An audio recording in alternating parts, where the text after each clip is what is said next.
जो हिंदू राष्ट्र की कल्पना की बात करते हैं, जो इनका हिंदू राष्ट्र दरअसल हिंदू राष्ट्र नहीं है, वो ब्राह्मणवादी राष्ट्र है।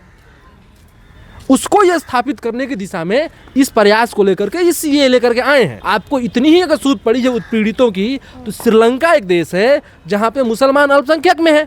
दूसरी तरफ आप छोटे छोटे राज्यों से आपके रिश्ते खराब हो रहे हैं और आप कहते हैं कि हम उनको ला करके यहाँ रखेंगे। यह कानून संवैधानिक रूप से एकदम गलत है। ये संविधान के बुनियाद पर हमला है। नागरिकता संशोधन अधिनियम यानी सीए ये लागू हो चुका है, लेकिन अभी कुछ लोगों के मन में इसके प्रति वो जागरूकता नहीं है। कुछ लोग जानते नहीं है सीए क्या है, इसके क्या फ़ायदे हैं, क्या नुकसान है। इन्हीं सब पे चर्चा करेंगे। हमारे साथ कुमार दिव्यम है, पटना यूनिवर्सिटी के छात्र नेता हैं। क्या कहेंगे, इसके फ़ायदे हैं या नुकसान, पहले ये बताइए।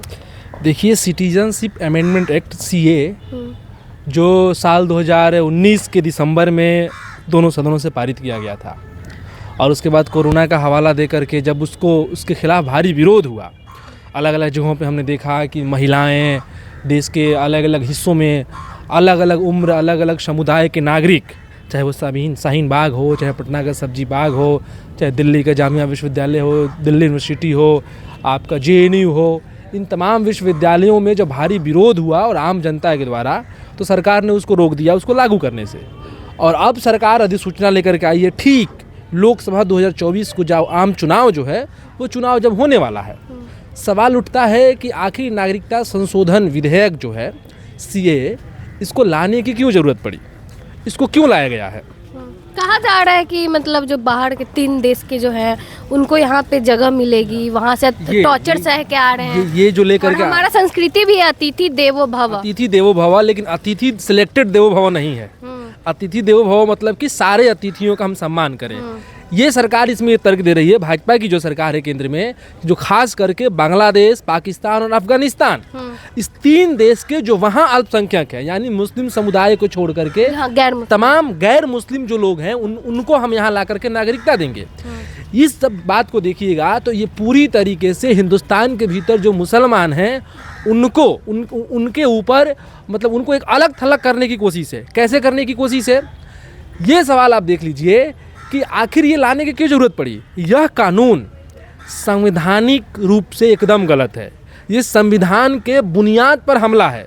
जब हम नागरिकता की बात करते हैं और उस नागरिकता में हम धर्मनिरपेक्ष नागरिकता की बात करते हैं, हमारा हिंदुस्तान एक धर्मनिरपेक्ष राष्ट्र है, एक देश है, तो दरअसल ये इस पे हमला कर रहे हैं, संविधान के बुनियाद पे हमला कर रहे हैं, ये धर्मनिरपेक्षता पे हमला कर रहे हैं। आपको इतनी ही अगर सूद पड़ी है उत्पीड़ितों की, तो श्रीलंका एक देश है जहाँ पे मुसलमान अल्पसंख्यक में है।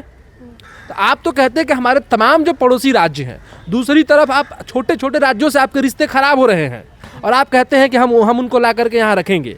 तो दरअसल ये हिंदुस्तान के आगामी लोकसभा चुनाव में ध्रुवीकरण करने की कोशिश है और संविधान पे हमला कर रहे हैं। ये चाह रहे हैं कि संविधान के जो प्रियम्बल में, संविधान में जो धर्मनिरपेक्षता की बात कही गई है, जो हमारी लोकतंत्र की बुनियाद है, जो हमारी लोकतंत्र की मजबूती है, दरअसल हम उसको ख़त्म कर दें और जो हिंदू राष्ट्र की कल्पना की बात करते हैं, जहाँ जो इनका हिंदू राष्ट्र दरअसल हिंदू राष्ट्र नहीं है, वो ब्राह्मणवादी राष्ट्र है, उसको यह स्थापित करने की दिशा में इस प्रयास को लेकर के ये लेकर के आए हैं। और हमने देखा है ना कि इसी देश की जनता ने भारी विरोध किया। कृषि कानून का विरोध हुआ, इनको वापस लेना पड़ा। आपको और सारे कानून जो आए उनका विरोध हुआ, आपको वापस लेना पड़ा। कई सारे ऐसे कानून हैं आप, लेकिन फिर लागू भी तो हो जाता है। आपने देखा होगा अग्निवीर योजना जो अवश्य लागू हुआ, लेकिन सरकार ने किस तरीके का दमन किया। एकदम नौजवानों को, जो छात्र नौजवान थे, उन पे झूठे मुकदमे लाद करके पुलिस इधर से उन पे फायरिंग कर रही थी, उन पे गोलियां चला रही थी, उनका दमन कर रही थी। और जब वो प्रत्युत्तर में कुछ कह रहे थे तो उनको हिंसक बता करके, और जो पुलिसिया हिंसा हो रही थी उसका सरकार ने कोई जवाब नहीं दिया और उनको भीतर डाल दिया गया। तो इसलिए ये तमाम तरह की कानून हिंदुस्तान के भीतर अलग अलग जो मुद्दे इनके हैं, अलग अलग जो लगातार आम चुनाव को लेकर के तमाम इनके टैक्टिक्स, जो ध्रुवीकरण की टैक्टिक्स है, वो फेल होती जा रही है। राम मंदिर का मुद्दा फेल हुआ, भारत रत्न का मुद्दा फेल हुआ। अब ये नए लेकर के आए हैं कि इलेक्टोरल बॉन्ड की जो पूरा सवाल है, इलेक्टोरल बॉन्ड पे जो सवाल खड़ा किया जाता है, उसको छुपा करके हम इसको आगे कर दे, ताकि हमारी जो चोरी है, जो SBI को स्टेट बैंक ऑफ इंडिया से स्विस बैंक ऑफ इंडिया बनाने की जो इनकी कवायद है, उससे वो कैसे हमारा सफल हो जाए। और सुप्रीम कोर्ट ने जो लताड़ लगाई है एसबीआई को, SBI ने चंदा तो चोर, ये लोग चंदा चोर हैं और चंदा चोरी छुपाने के लिए फिर से सीए को लेकर आ रहे हैं। तो सीए अपने आप में गैर संवैधानिक चीज है। कहना चाहते हैं इलेक्टोरल बॉन्ड को छुपाने के लिए सीए लागू किया। बिल्कुल, इलेक्टोरल बॉन्ड को छुपाने के लिए इस समय में इस सीए की अधिसूचना जारी किए हैं, लेकिन ऐसा नहीं कि उसको छुपाने, वो तो अपने है, ये अपने आप में गलत कानून है। ये अपने आप में एक गलत कानून है। आप जनता के भी देश के भीतर आप नागरिकता को आप सांप्रदायिक बना रहे हैं, आप धार्मिक आधार पर उसको बांट रहे हैं। तो यह देश स्वीकार नहीं करेगा और यह असंवैधानिक और लोकतंत्र के खिलाफ का चीज़ है। और इसका देश की जनता को इसका विरोध करना चाहिए और देश की जनता विरोध कर रही है। आज दिल्ली विश्वविद्यालय में उस प्रदर्शन से पहले सीए के खिलाफ 52 छात्रों को डिटेन कर लिया गया है। अब जामिया मिलिया विश्वविद्यालय के बाहर आप हजारों की संख्या में पुलिस खड़ा कर दी है। वो तमाम स्पॉट जहां आंदोलन हो रहे थे पहले, आप वहां पुलिस छावनियों में तब्दील कर दिए गए हैं। तो सवाल उठता है कि आपको इतना, अगर आपकी इतना वैध कानून लेकर के आप क्यों डर रहे हैं?